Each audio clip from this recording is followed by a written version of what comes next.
handsome princes and beautiful princesses, powerful gods and wicked demons, monsters and rakshasas. Come, let us all go to the world of long, long, long ago,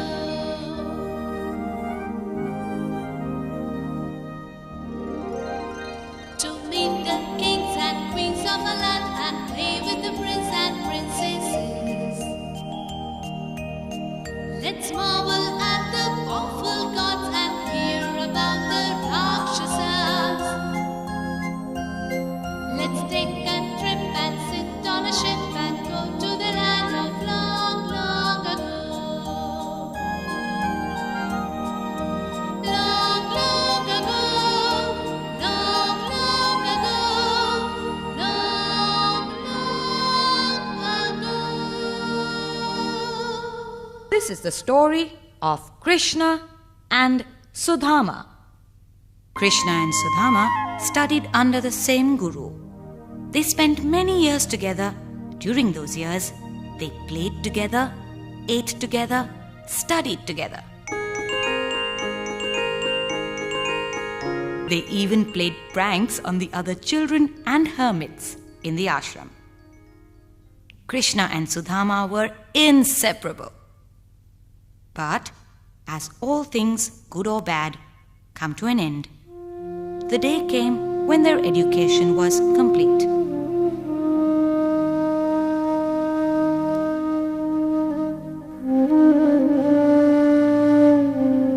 I am going to miss you, Krishna.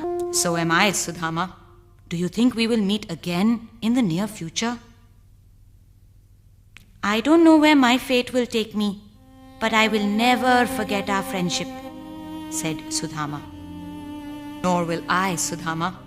There will not be a day that I will not think of you and miss you. And thus, the two friends bid a tearful farewell to each other. Many years passed. Both Krishna and Sudhama were leading their lives in their own way. Krishna became king of Dwarka. He was a good and just king. His subjects loved him, and there was prosperity in his kingdom. But Sudhama's fate did not treat him well enough. Though he was a learned and wise Brahman, he was extremely poor. Krishna married Rukmini, princess of Vidarbha, and lived in a grand palace. He wore rich clothes and ornaments. His palace was made of marble, and he slept on golden beds. He held feasts every day and ate the best of foods. Sudhama, on the other hand, married a poor Brahman girl and lived in a small wooden hut. He wore torn and tattered clothes and slept on the floor. Feasts were a distant dream. Sudhama was lucky if he ate 2 meals a day. Sudhama had 2 children. Many a time Sudhama and his wife would go without food so as to feed their hungry children. Sudhama would tell stories about his childhood with Krishna to his wife and children. You know, Krishna was very naughty as a child. He would always get into trouble. But once he was caught, he would make such an innocent face that the person would forget everything and let him go scot-free. Krishna was also very brave and valiant. He once killed a huge 100-headed snake called Kalya, who had made everybody's life miserable in Gokul. Nothing is impossible when it comes to Krishna. He can perform miracles, he would say. As the days passed, Sudhama's condition worsened. It was becoming difficult for him to get food even for his children. At times, even the children had to go without food.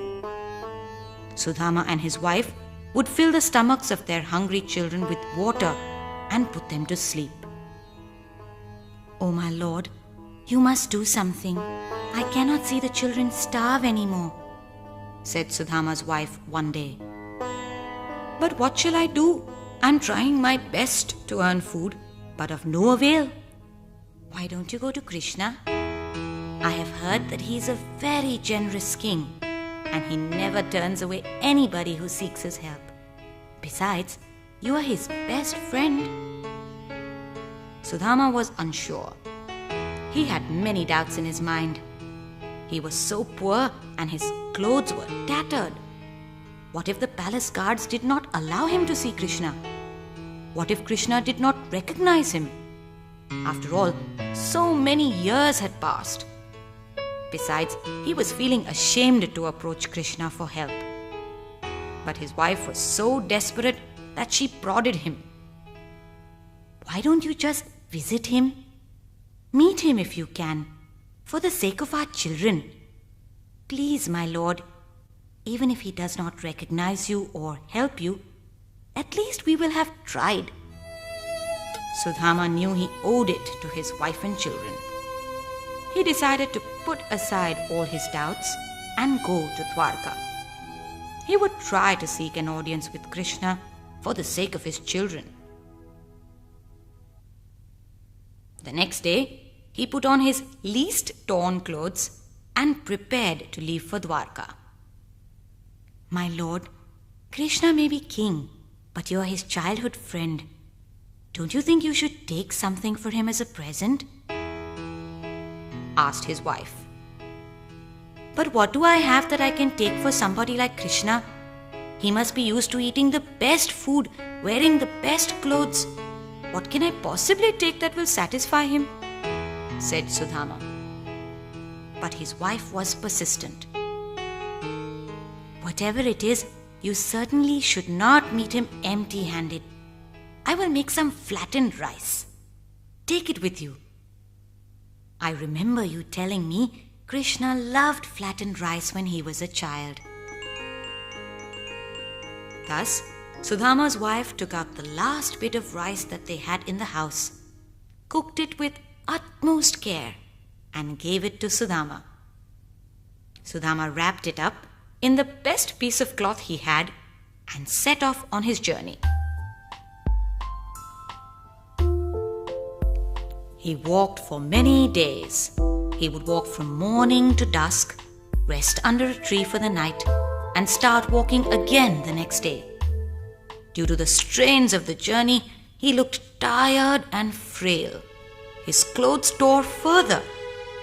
By the time he reached Dwarka, he was exhausted and looked absolutely tattered. As he entered the city, Sudhama was filled with awe. Looking around, he saw beautiful mansions, people wearing rich clothes, shops laden with goods of all kinds. People were laughing and talking everywhere. The city was a picture of prosperity and contentment. Seeing all this only made Sudhama more painfully aware of his torn clothes, dirty and unwashed body, and sore feet. Fearfully, he approached the palace gates. Who goes there and what do you want? One of the guards stopped him. I want to meet Krishna. My name is Sudhama. I am Krishna's childhood friend, stammered Sudhama fearfully. Please wait here a moment. I will return shortly, the guard said as he disappeared behind the huge palace gates. Sudhama's mind was filled with anxious thoughts as he waited for the guard to return. Soon he heard the sound of running feet. Sudhama was terrified. The guards must have called other guards to arrest me for calling the great king my friend. Oh, what will I do now? He thought fearfully. The next moment, the gates burst open. And to Sudhama's astonishment, he saw Krishna rushing towards him. He was followed by Rukmini and all his courtiers. Krishna ran to him, threw his arms around him, and hugged him in a tight embrace. "Oh, Sudhama, how much I have missed you! Where have you been for so many years?" Krishna started talking excitedly to Sudhama. Sudhama was dumbstruck.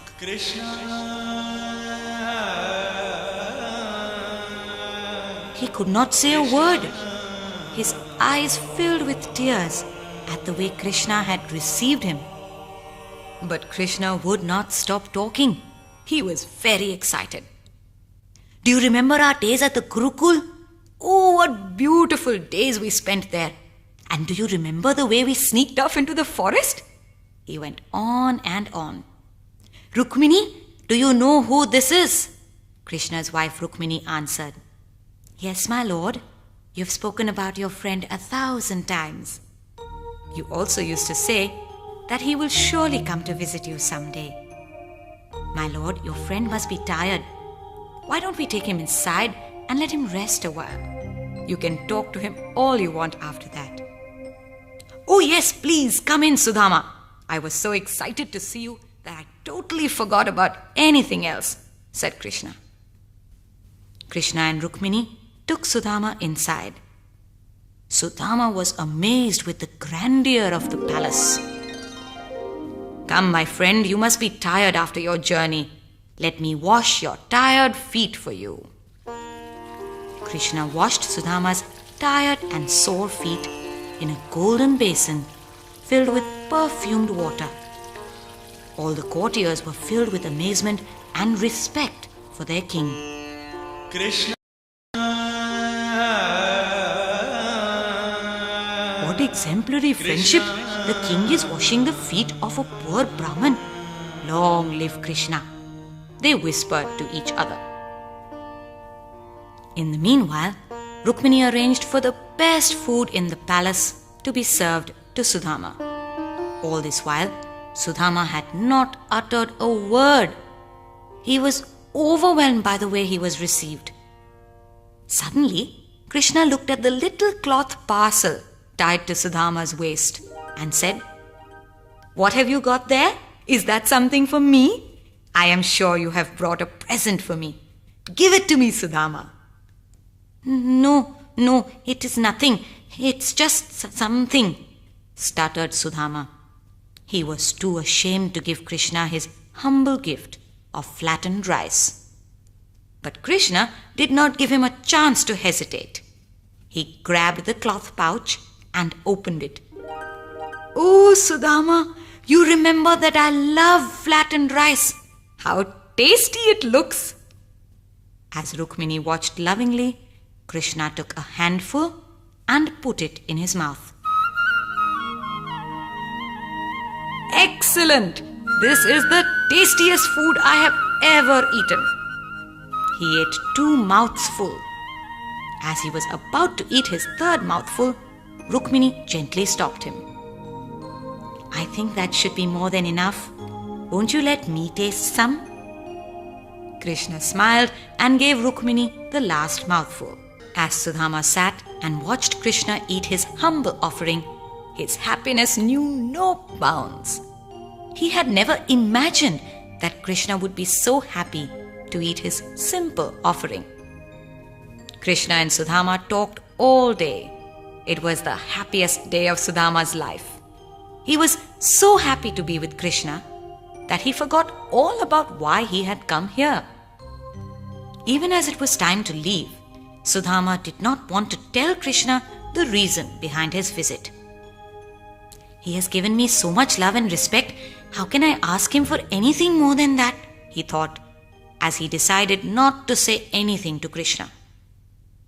After spending a few glorious days with Krishna and Rukmini, Sudhama decided it was time for him to go home.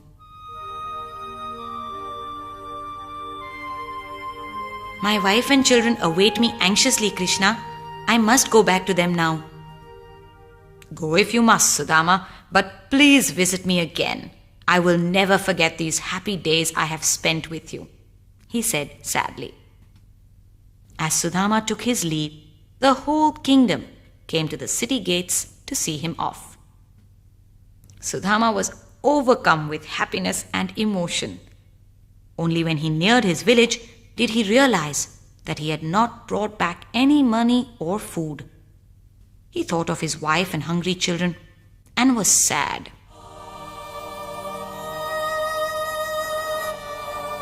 What will I tell them? They must be waiting for me eagerly, he thought.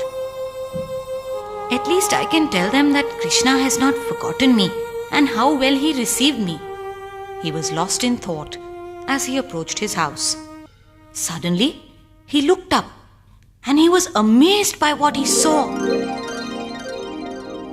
Exactly on the place where his old hut stood was a magnificent palace. It was the most beautiful palace he had ever seen. Oh, I must have lost my way. How unmindful I have become. He was just about to turn away when he saw his wife approaching him from the palace. He was dumbstruck when he saw her. She was wearing rich clothes and gold ornaments. His children were playing about nearby. They looked healthy and happy, and they wore rich and wonderful clothes. "Father, father!" His children rushed towards him. "What has happened? Where did you get these clothes? Where did this palace come from?" he asked his wife in astonishment. "My lord, when you were away, one day suddenly our old hut changed into this magnificent palace, and these clothes, servants and food appeared out of nowhere. I thought you had met Krishna and he had given you all this." Slowly it dawned upon Sudhama what had happened. He now realized why Krishna had a smile on his face when he ate 2 mouthfuls of flattened rice that he had taken for him. "My dear, this is Krishna's miracle. With every mouthful of flattened rice he ate, our house was being blessed with the wealth of the world. Had Rukmini not stopped Krishna from eating the last mouthful, we would have been richer than the god of wealth. That is why the wise Rukmini stopped him from eating the last mouthful." And he told them all what had happened at Dwarka. They were all happy and contented and thanked Krishna from their hearts. Krishna,